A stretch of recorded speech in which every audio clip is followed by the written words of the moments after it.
Stage 4 blackouts are underway. They kicked in at 2 o'clock and will continue until 10 p.m. tonight. Eskom says they are due to additional breakdowns at the Medupi and Duvha power stations. It's hoping to ration emergency generation reserves, which have been depleted. Stage 2 blackouts will come back into effect after 10 p.m.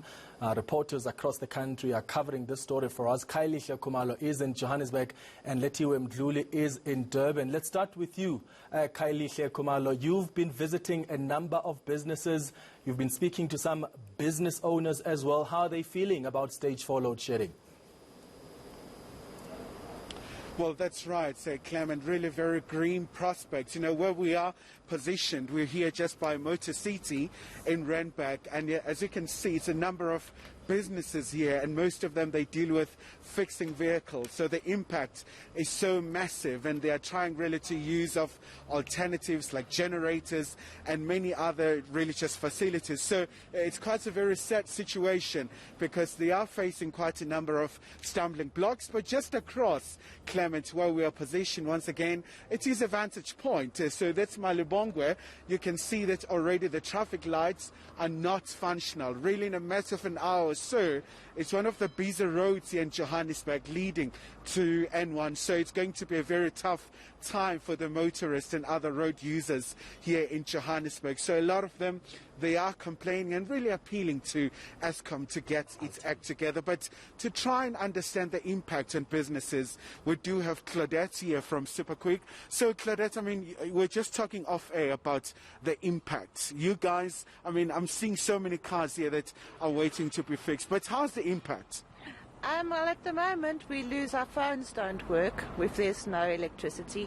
So obviously people wanting quotes, that kind of thing, we cannot help them because they're not coming through. We cannot get our emails. So it really is a problem. Our alignment machines don't work. We've got clients that are waiting. They're frustrated. So, yeah, it really is. It's a loss of business. It is. And what can you say to Eskom? I mean, this is not a new problem. It's been a recurring issue, but what can you say to Eskom to get its act together? Basically, I know this has been coming for a long time now, 12 years ago, and we're still stuck, and it doesn't seem like it's ever going to go away. But, you know, I know they're trying to be nice, but you know, they keep changing the schedules. Within one day, you stage 1, you got no load shedding, you stage 2. You need to somehow have a bit of consistency with your stages. You know, if you're going to be stage 2, stay stage 2, because then we plan around stage 2. You know what I mean? I've got a little baby at home, a newborn 2-month-old, so I have to play, you know, I need hot water for, you know, boiled water to make her bottles and stuff. And then if you just decide to put, you know, I'll fill a flask, but if I don't know there's going to be load shedding and I don't look at my phone all the time because I'm busy with her, I don't know when I must cook the water or boil the water. You know what I mean? Also, like you were saying, the traffic and the robots, I've got to pick her up from aftercare. If you get stuck in this traffic, you know, I'm late, I'm paying penalties, so that's affecting my pocket once again. And what does it mean for your business, Claudette? I mean, I would imagine you're still recovering from COVID-19, the lockdown, the restrictions and stuff, and now yet another blow with load shedding and the blackouts today. Yeah, no, I don't know what to say.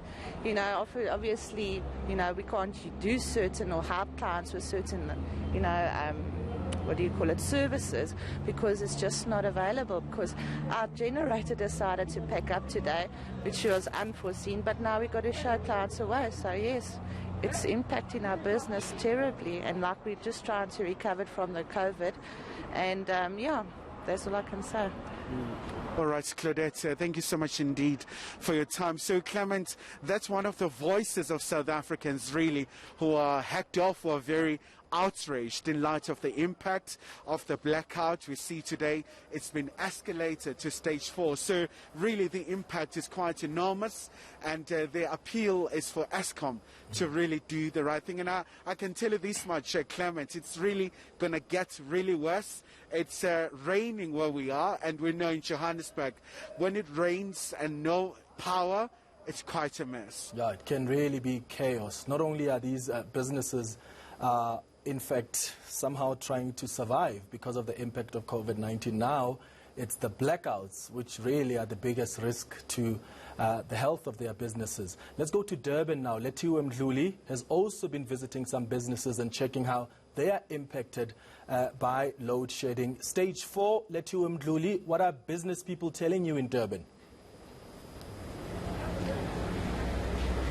Well, Clement, basically business people are saying that their businesses have been affected by the load shedding, or rather the blackouts, if I may call it that, because it is what it is.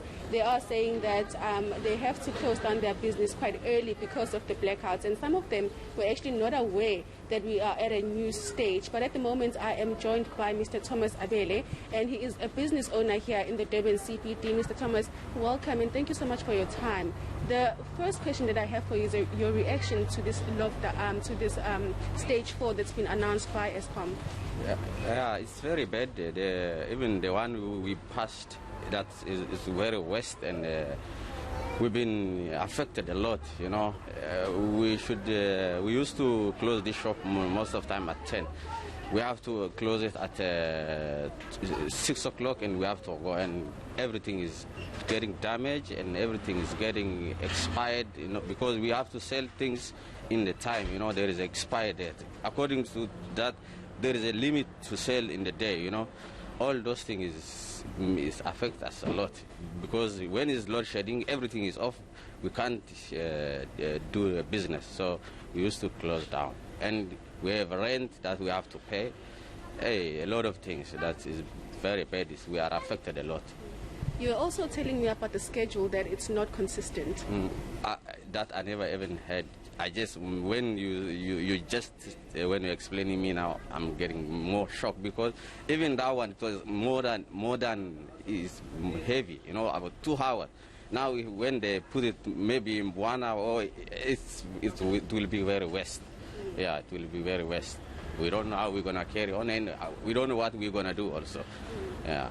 So our time is, you know, everything is limited by the time, and what we're gonna do is very difficult for us.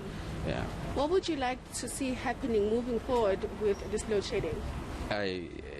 I don't know, but by my side, we are very affected, and what they're gonna do, and they will discuss, and what they're gonna do, they're gonna let us know what will, maybe in the business area, maybe they can reduce it the time, or maybe if it's 2 hours, maybe they can make it 1 hour or 30 minutes, maybe, or they can fix the time. Maybe in the business hour, especially, there is a people that they used to come very used to be sometimes busy. In that busy time, maybe they can arrange a time from business area, from commercial area. Maybe they can, maybe like, let's say about in the 1 o'clock or like 2 o'clock, people, they don't move that much.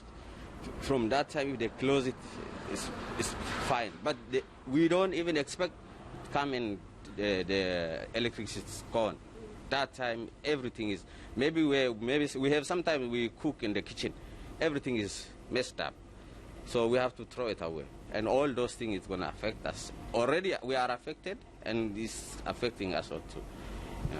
So that was Thomas Abel, one of the business owners here in Durban. He is saying that their businesses are badly affected by this blackout, because most of the time they have to close early. Like today, he's saying that he will have to close at 6 if he's hit by the blackouts, and usually they do close at 10.